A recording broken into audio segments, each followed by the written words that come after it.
So, that's one. O, ngayon naman po,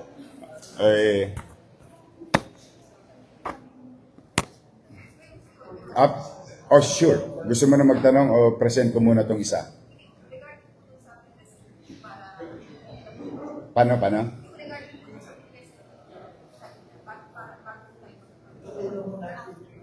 Yung dalawa muna? O sige. O, kasi ito, ano to, high crimes tong susunod. O, para mapagsabay ko na.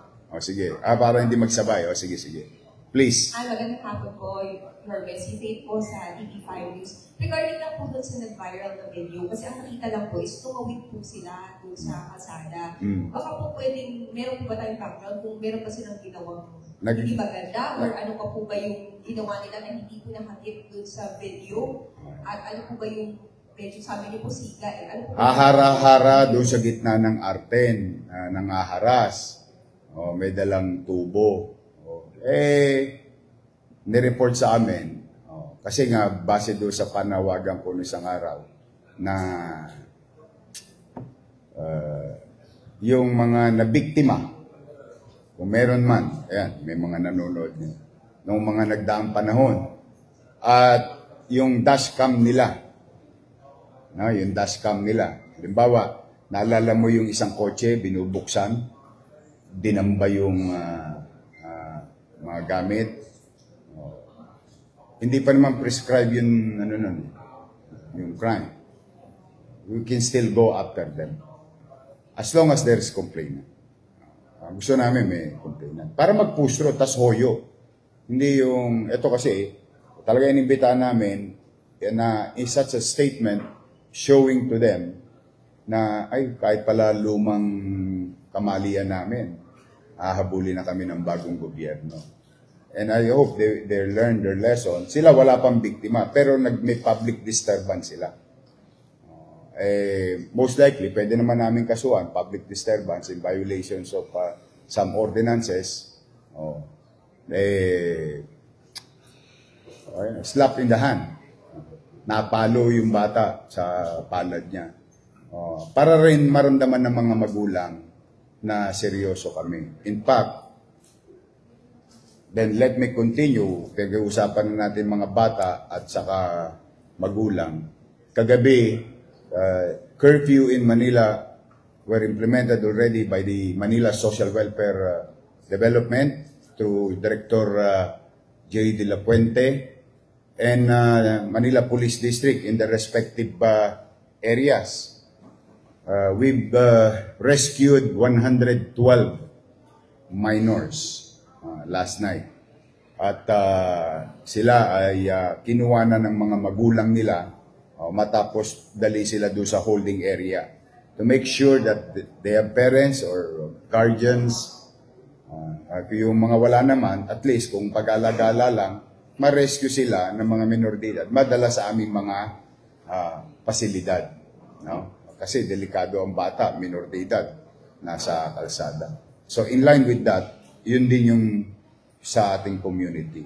So kaya sa mga magulang na nananawagan ako, pagdating ng alas 10 ng gabi, para maiwasan natin masama sa rumble yung mga anak natin.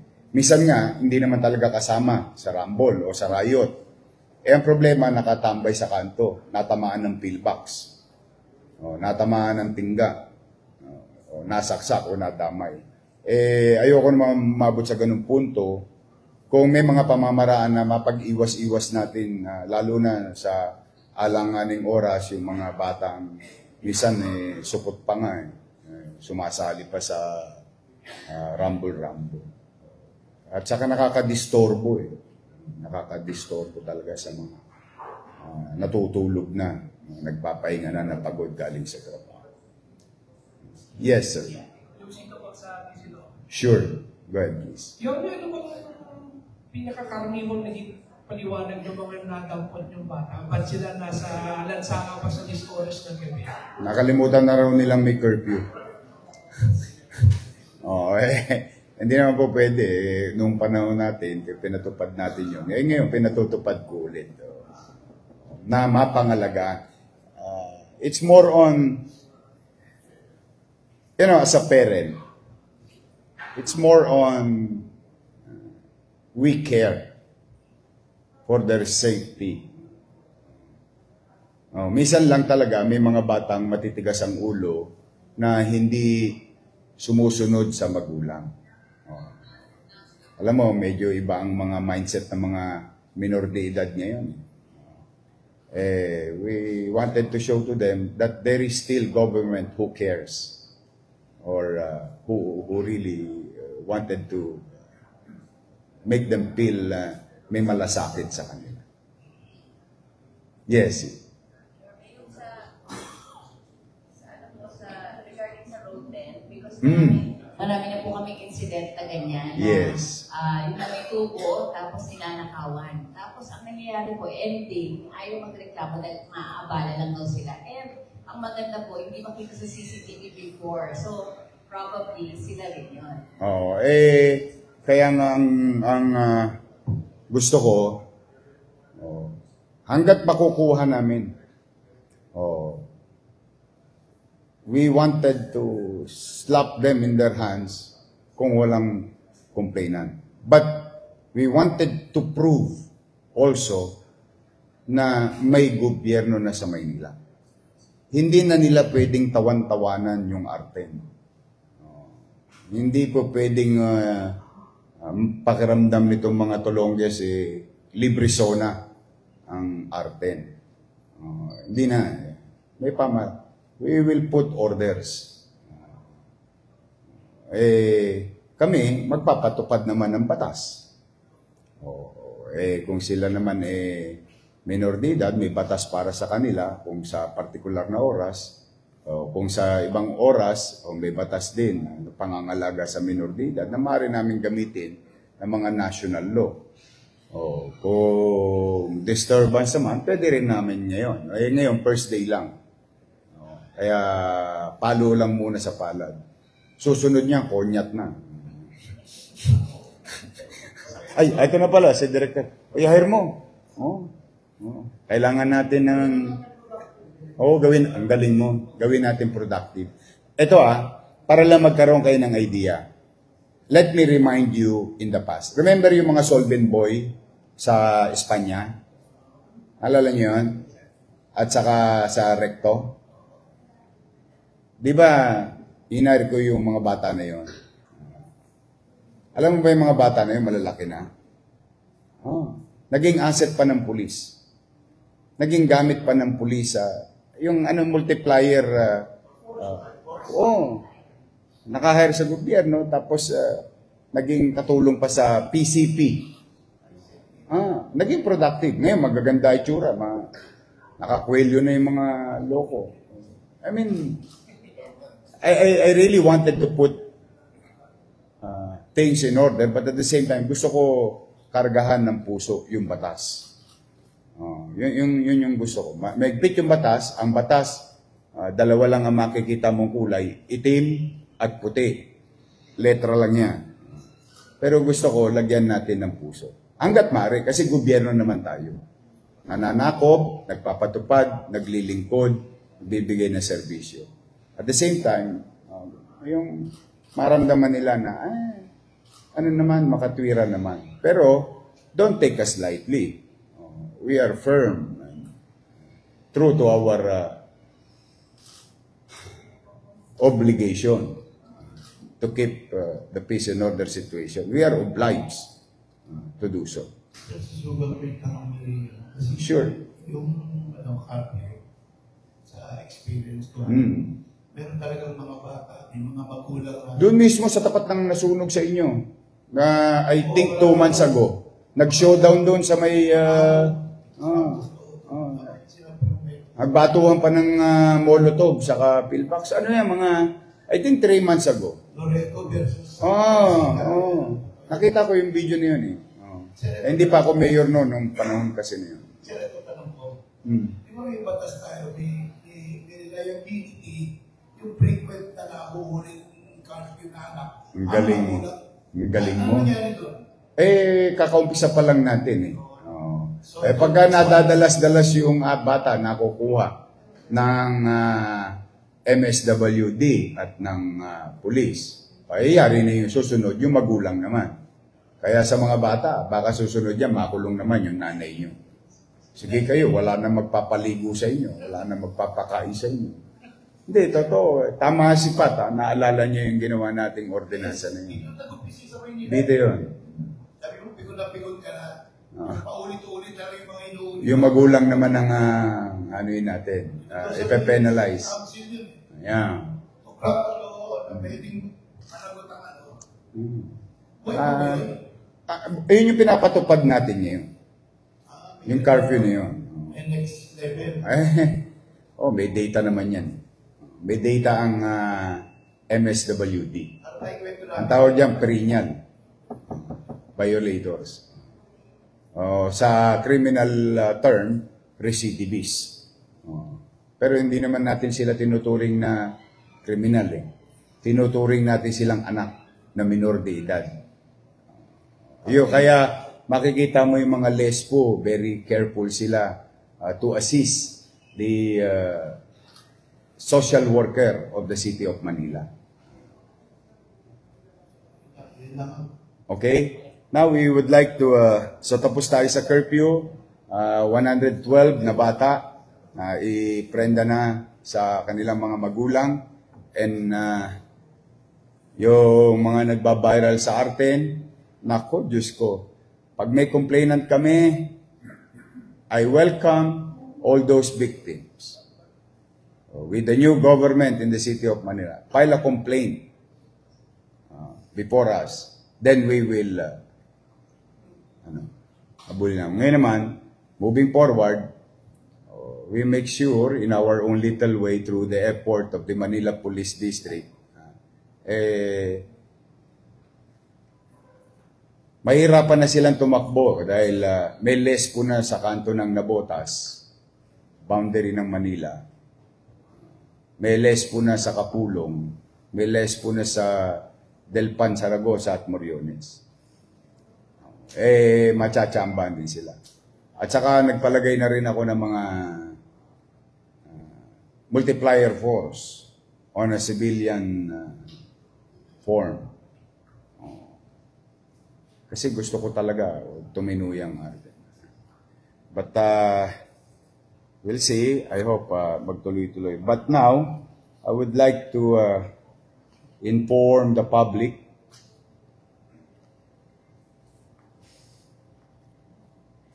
that on July 1 to, no, nadali.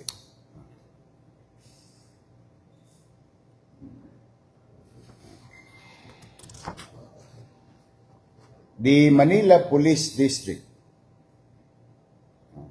through the leadership of General Guzman and the MPD District Police Intelligence Operation Unit, DPIOU, led by Police Major Kevin Ray D. Bautista, na-apprehend po yung top 1 most wanted, not in Manila, but the entire region, NCR. Ito po siya. Halika, Todits. Nakita ko pa yung video mo. Yan. Kubera mo lang yung mo.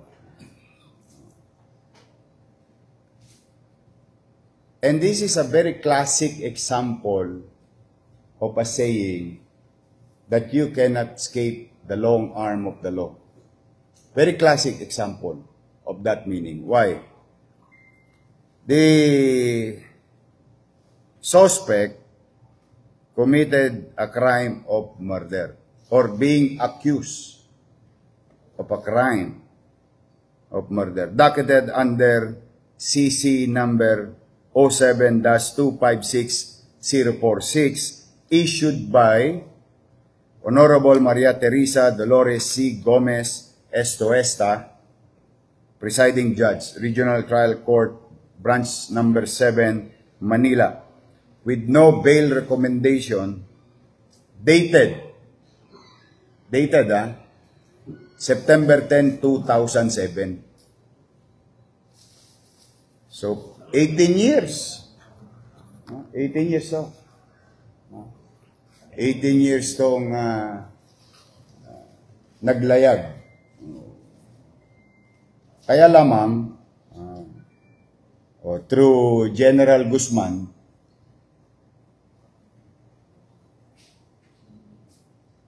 and our enforcement unit, the Manila Police District, Airport, no, ito nahuli sa May Kawayan, Bulacan.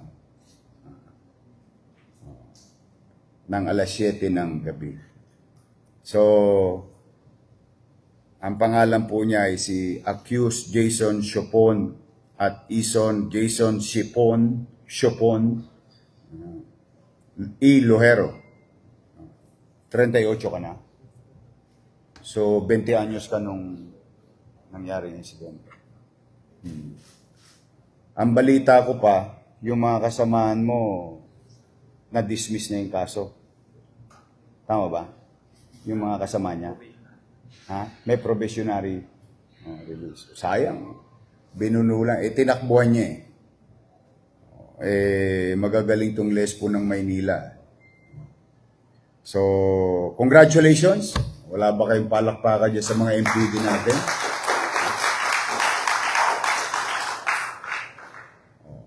Now, again, I'm calling the attention of those mga tolonges, mga miyembro ng underworld, criminal elements.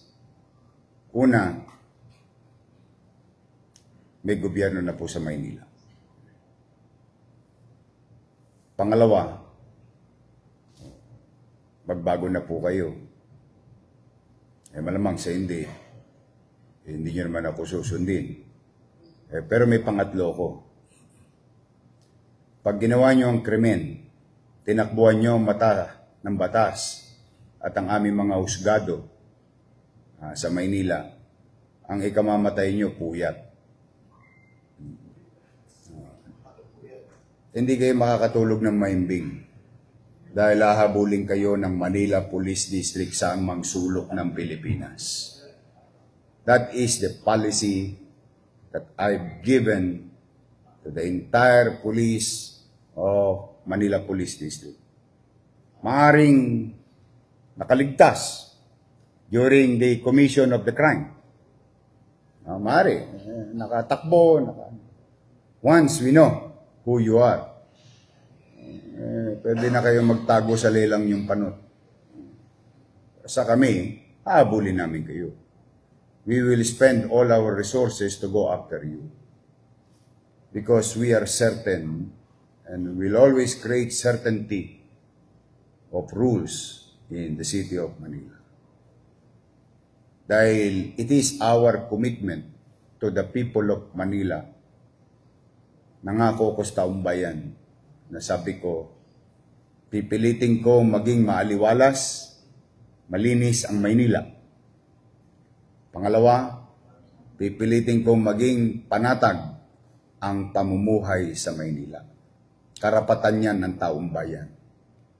Iyon ang una namin ibibigay sa taong bayan. Now, again, I hope you've learned your lesson. Without prejudice, hindi ka namin para husgahan. Ang biling ko sa mga lespo, lahat ng suspect, accused, kunin ng buhay hanggat kaya. Pero hindi rin mangingimi ang ating kapulisyan na kapag kayo gusto nyo nang mamit yung may hawak na pangkalawit, bahala kayo, desisyon nyo sa buhay nyo yan. May karapatan din ng pulis na ipagtanggol ang kanilang sarili. But the policy direction is, hanggat kaya kayong kunin buhay, kukunin namin kayong buhay, at hindi kami para humusga, hayaan namin ang husgado ang magsabi kung kayo ay may kasalanan o wala. But for the meantime, we will enforce the law.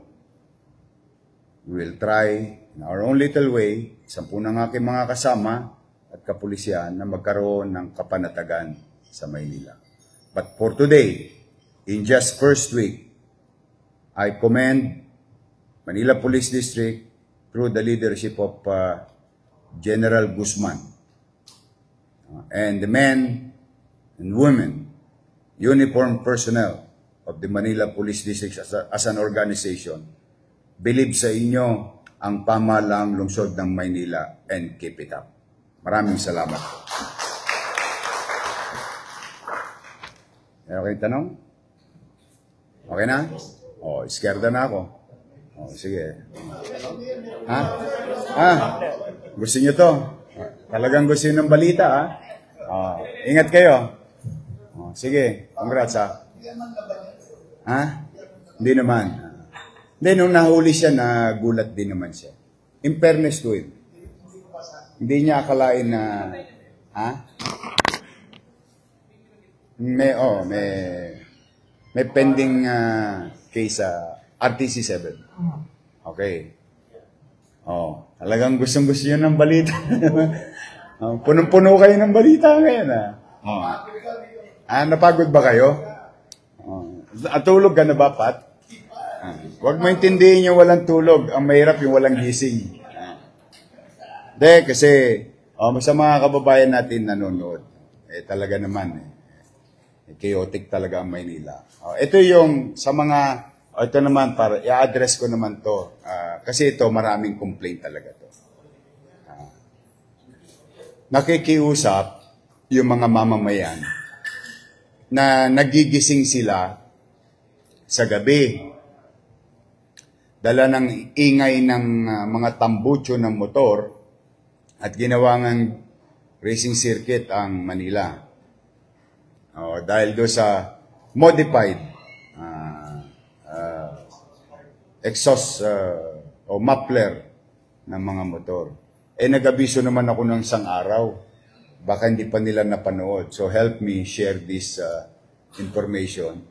Bawal na po sa Maynila ang modified muffler or open pipe. Kung ano man yan. Kung di yan issue by standard at malakas, masisequester po yung mga bagay na yan. Dahil, karapatan din ng tao ng pangkalahatan. Sa hating gabi, mahimbing siyang matulog. Galing na nga sa trabaho, puyat, pagod, nabasa ng ulan, nabaha. Sakit na ng traffic pa. Matutulog na lang, na gigising pa natin, na didisturbo pa natin. So, ang punto namin bilang gobyerno, again, wag na ninyong gawin yan. Saka sayang lang. Kagastos lang kayo dyan. Wala namang kapararakan. So, yesterday, last night, through the effort of our officer, Colonel De Leon, at mababang loob, Major mababang loob. Napakababang loob nito. At ang ating mga PNCO o police. Ito na. Ito yung sample. Teka. Ayan. Ang gaganda. Ang mahal siguro nito.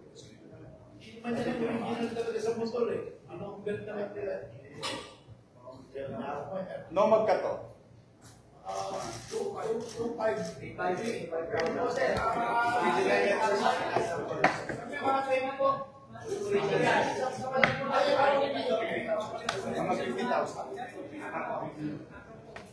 Talaga? Mas mahal pa sa motor. Ikaw yung motor, stock rin. So, 50, tas 50 rin to. Nakalagay ko sa mukhang big bike. Pero 360. Sayang naman, unnecessary.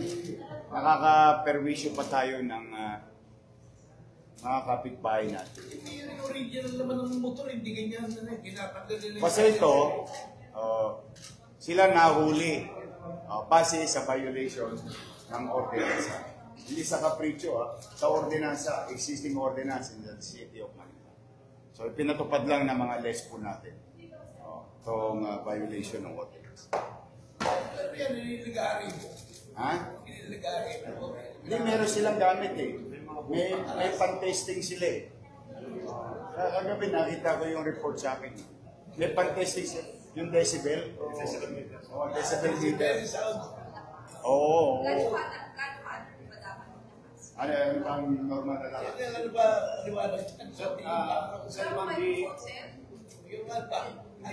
Dito. Dito ka, Kevin. Ayan. sir, sa natin, para maiwas.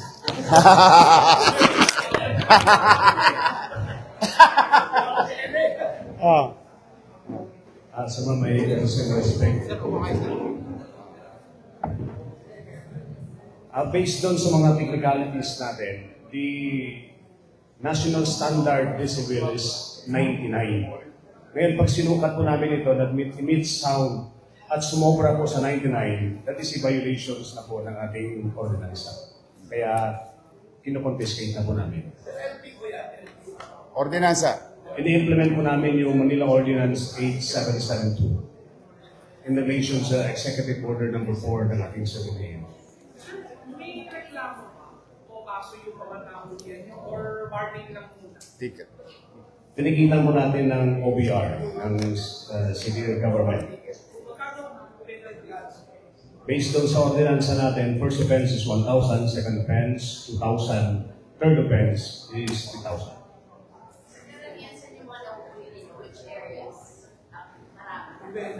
Iba-iba pong lugar sa Manila po because it is spearheaded by the District Tactical Motorized Unit, yung mobile ng Manila.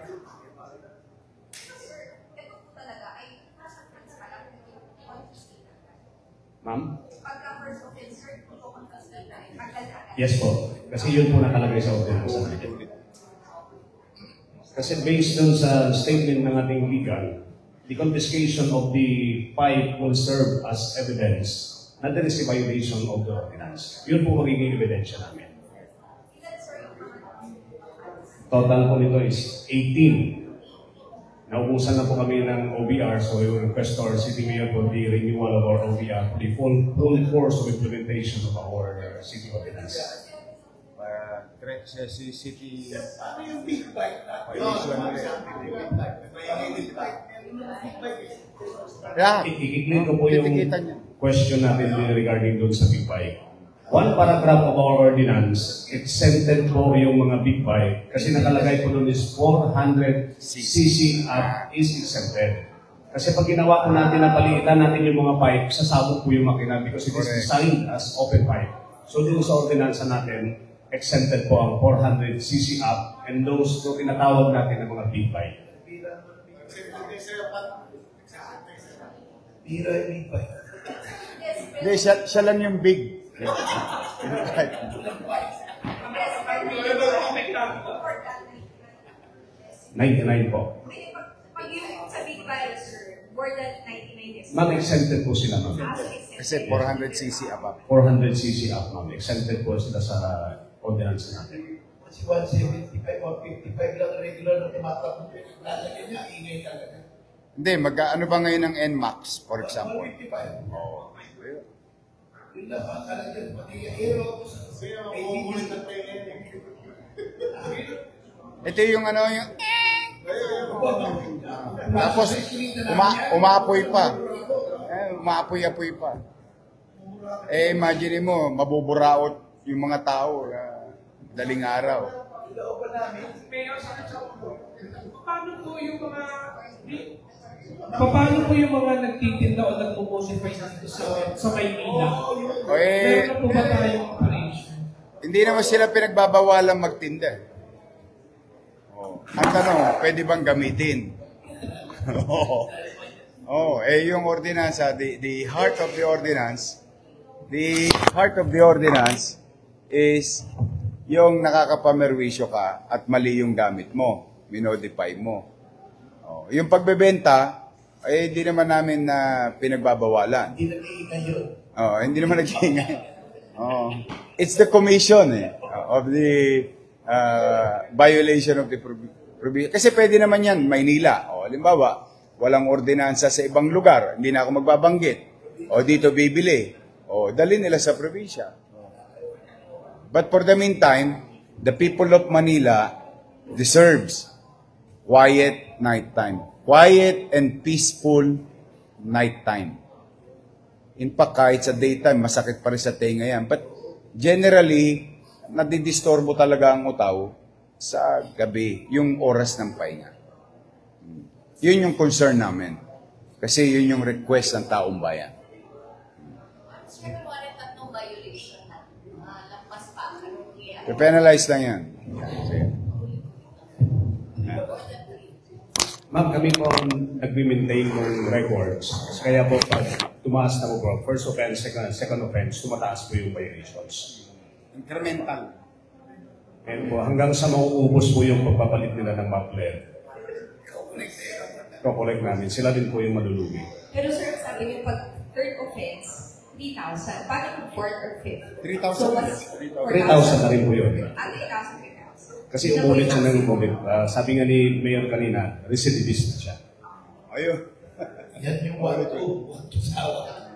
Oh, pero tingin ko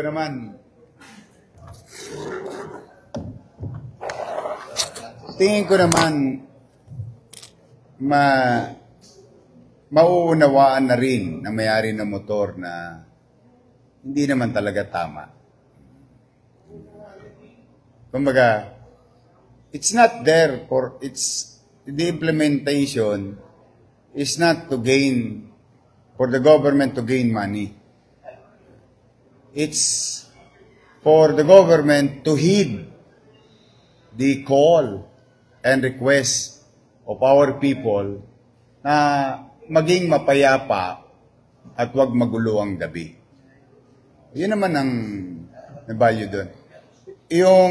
Yung penalty is nominal eh. Very nominal eh. Kaya lang, ikaw ba naman, 350 mil lang nakuha sa'yo, wag hindi, 50 mil daw eh. Di ba? Mas mahal pa sa motor mo eh. Kung 50 mil na 50 million. Ang tanong, makakatakas ka ba lagi? Ang implementation, citywide. Hindi street, hindi avenue, hindi boulevard. Citywide. Sa citywide, maraming police all over. Especially with the directive of General Torre that all policemen must be in the streets. Kami naman, yung tagubilin ko kay General Guzman, in line with the national policy by the Chief PNP, sa gabi, katakot-takot na checkpoint ang meron sa Maynila. Yung police visibility also. So one way or another, if you're in Manila, chances are, the probability is high for you to be apprehended in violation of the said ordinance. So, ano ang magandang solusyon? Wag na. Gamitin nyo na lang yan. Hindi naman tutulin yan. Dahil malakas yung, kung gusto nyo na matulin, bili kayo ng big bike. O yung 1,100, o 1,400, yung magsasawa kayo dun. Hindi susuko yun. Pero kung mga ganun lang, gamitin nyo sa hanap buhay, o enjoy your... Ako kasi pro-biker din naman ako dahil nagmumotor din naman ako eh. Meron akong Steed 400 nung araw. May Steed ako nung araw. Honda Steed. May Kawasaki CXR ako nung araw. Kung nagmumotor din naman ako. Pero I tried not to be a nuisance to others hanggat maaari. I enjoy riding and we support those type of hobbies. Pero yung nakakapamerwisyo na, we have to heed. Kailangan namin pakinggan yung kahilingan ng taong bayan na matulog ng maimbing at mapayapa, walang gulo sa ating gabi sa lungsod ng Maynila. So thank you, Colonel, Major, thank you MPD, keep it up. Nga pala, ulitin ko ha. Madalas sasabihin, bagay, hindi mo naman masisisi ang tao. No? Sa simula lang yan. ganyan-ganyan din sinabi ninyo sa akin sa rector nung araw. Natapos sa termino ko, wala nakabalik. Ibig sabihin, ay ipinapaalala ko lang. Itong sinimulan namin, curfew, anti-muffler, cleanliness, orderliness, tutuloy-tuloy po yan habang ako po nasa pamahalang lungsod bilang inyong ama. Kaya lamang siyempre, hanggat mare, mas mainam na sana po nananawagan ako na magkaisa tayo, tulungan niyo po ako na mapagtagumpayan natin yung disiplina sa Maynila. At ang pinakamabisang disiplina sa lahat, yung hindi na kailangan ipatupad ng pamahalaan, kundi nagkukusang disiplina na tayo bilang mamamayan. Okay? So, thank you very much sa inyo. Maraming salamat sa oras ninyo. Mag-iingat kayo. Keep safe. And Manila, God first. Thank you.